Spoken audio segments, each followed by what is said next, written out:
All right, for this one, there's a couple things that are a little bit off. So I'm just going to keep recording the ones that aren't working exactly right. So you're still not going to get the little green check mark, but you'll load them up and I'll just spot check them to make sure that they're right.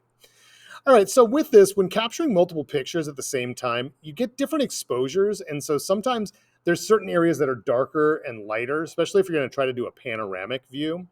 So when you look here, you can kind of see I've got two different exposures that are happening. But because the photographer used a tripod, they're balanced. It didn't move. So at least the image isn't shifted.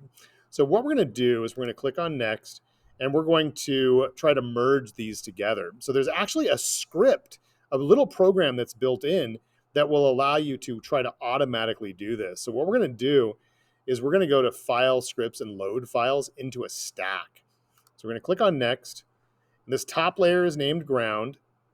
The bottom layer is named sky. And then we're going to click on next. And we're going to hide the ground layer.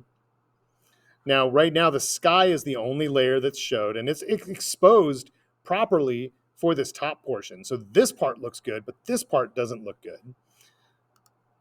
Now, when I show the ground layer, you can see that the ground looks good, but the sky looks washed out. So we're going to fix that. We're going to go to Select, All Layers.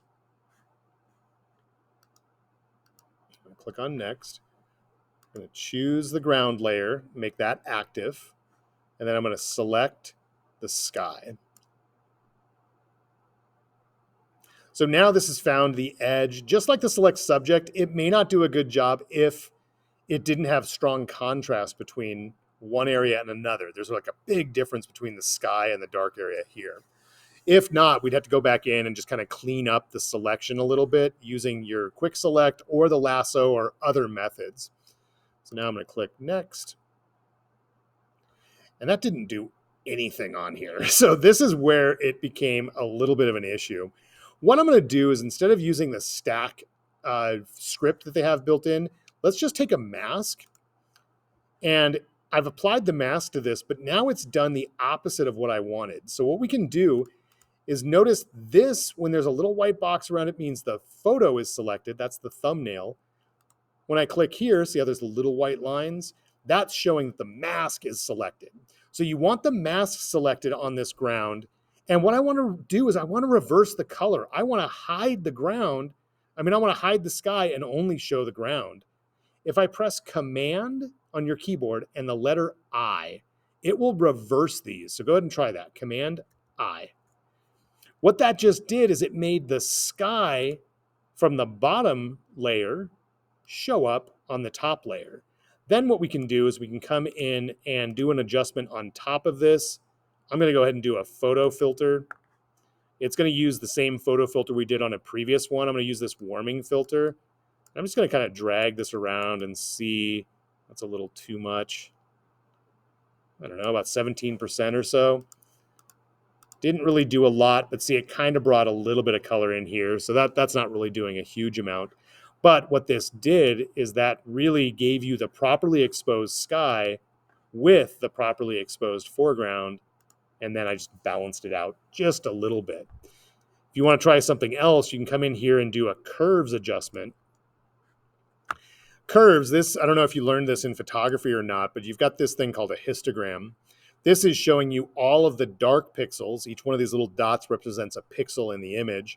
Remember, a pixel is one of those squares. So every single little dot that's showing here is showing you that in this photo, there's a lot of areas that are in the dark area. There's a little bit that's in the light area, but most of the color is kind of happening in this range.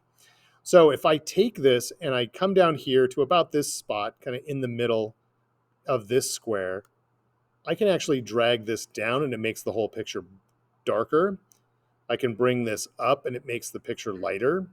I think it's actually looking kind of cool with it just a little bit lighter.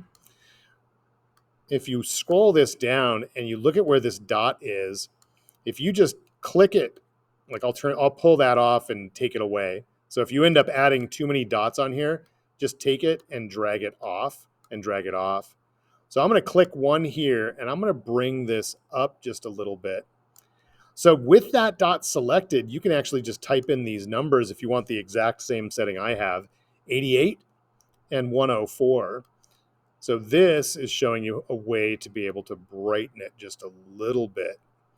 So 88, 104. You can see when I turn those two off, that's what it looked like before.